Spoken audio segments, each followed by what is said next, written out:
Capacity is such a cool topic for me because there really isn't a lot of content to create around it. It's really on you to dig deep and do the work and figure out what has to change in your life to allow yourself to do more. But let me give you a few more concepts which I think are really going to give you some good angles, some good direction to figure this stuff out for yourself. Now, the first thing that I want you to consider is a concept of transparency.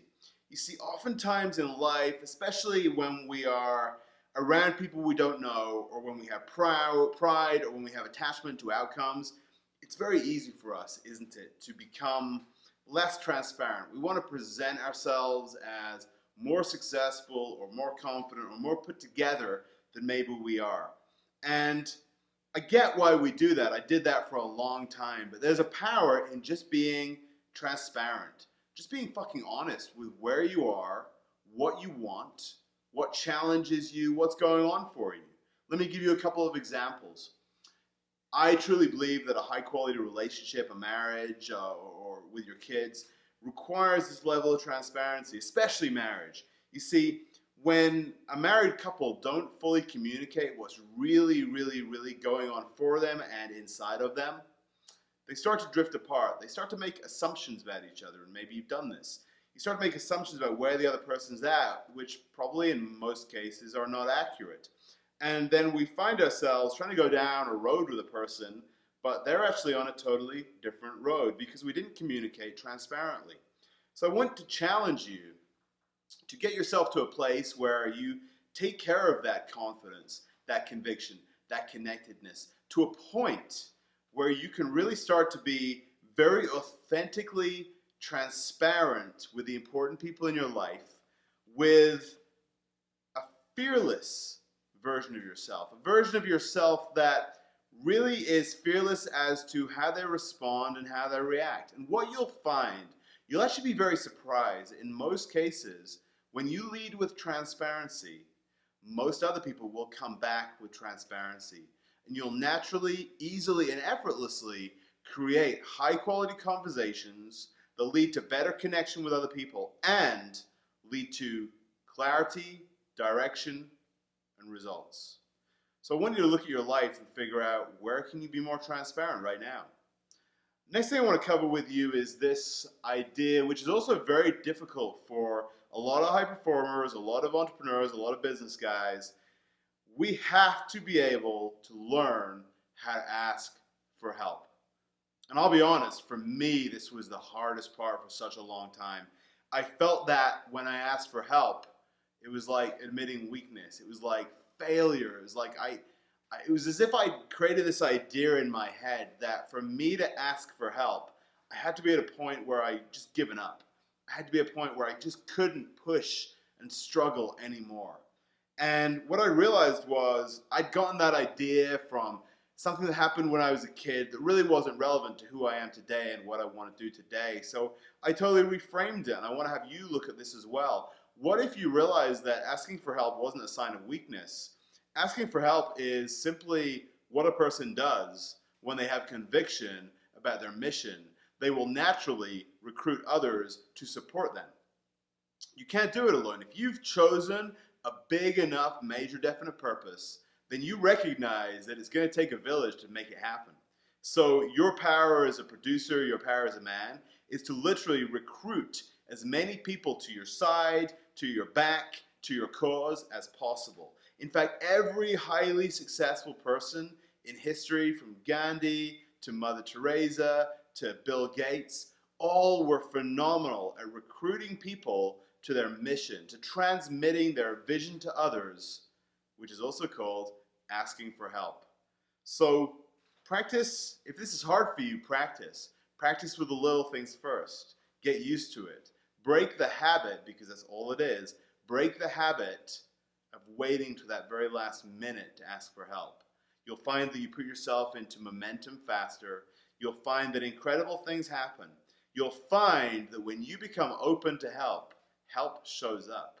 In fact, you might even find that people show up when you haven't even asked for it and offer support. That's what I found. When that started to happen for me, life became easier. I became more powerful and my capacity increased. The next thing I want you to consider is this. Why are you making it so damn complicated? I had a client recently who would do exactly what I would do so many times. I'd wake up in the morning and I'd make myself a list of 95 things that I had to do that day. And of course, by the end of the day, I still had 88 left because time is time and you can only do so much. And I found that not only did that frustrate me, it gave me an opportunity to beat myself up about what I hadn't done, focus on the negative.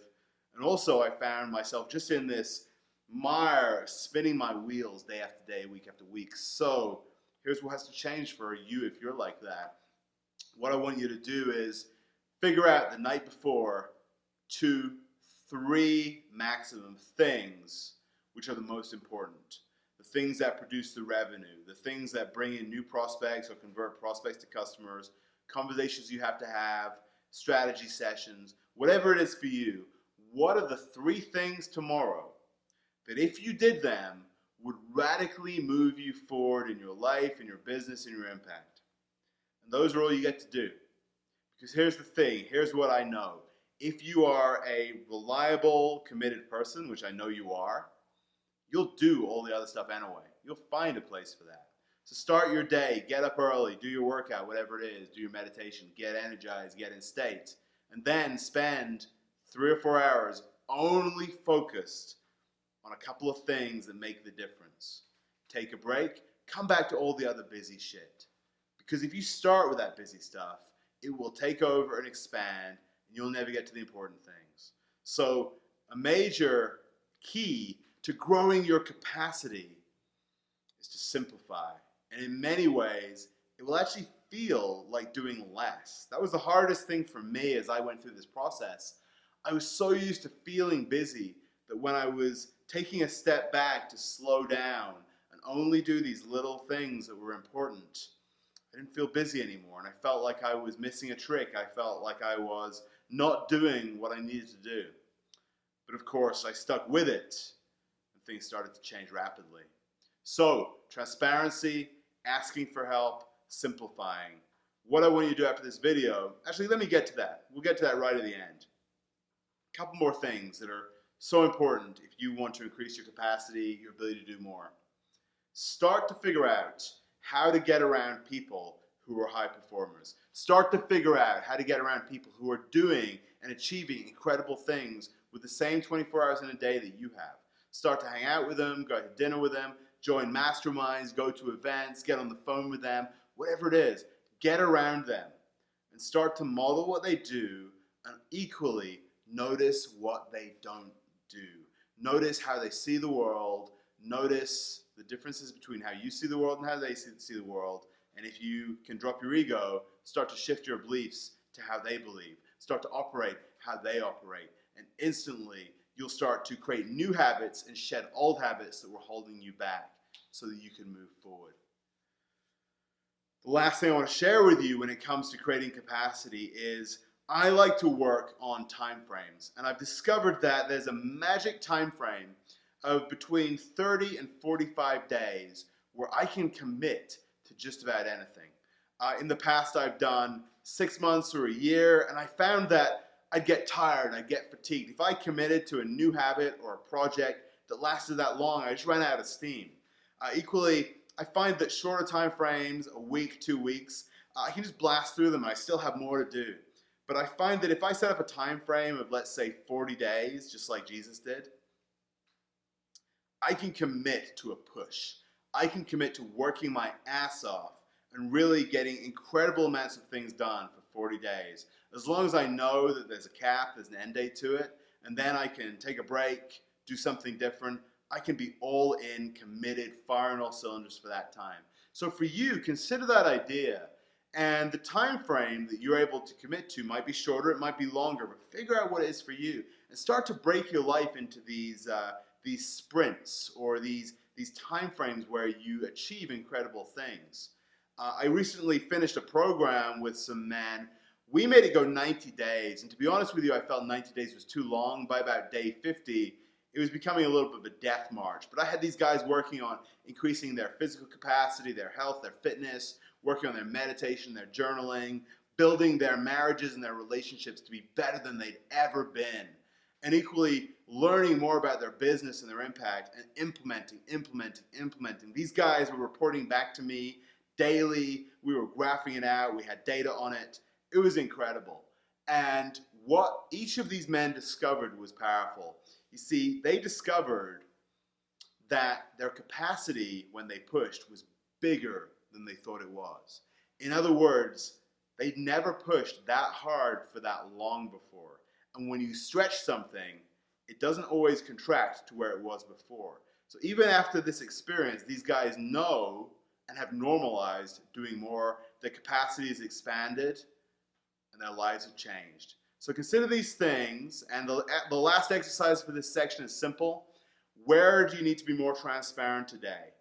What do you need to ask for help for in your life? And lastly, what do you need to simplify, and what are the 2 or 3 things that you need to take care of tomorrow that will change your life and move you forward? Hope this was a great section for you. Let me know what you think. I'll talk to you soon.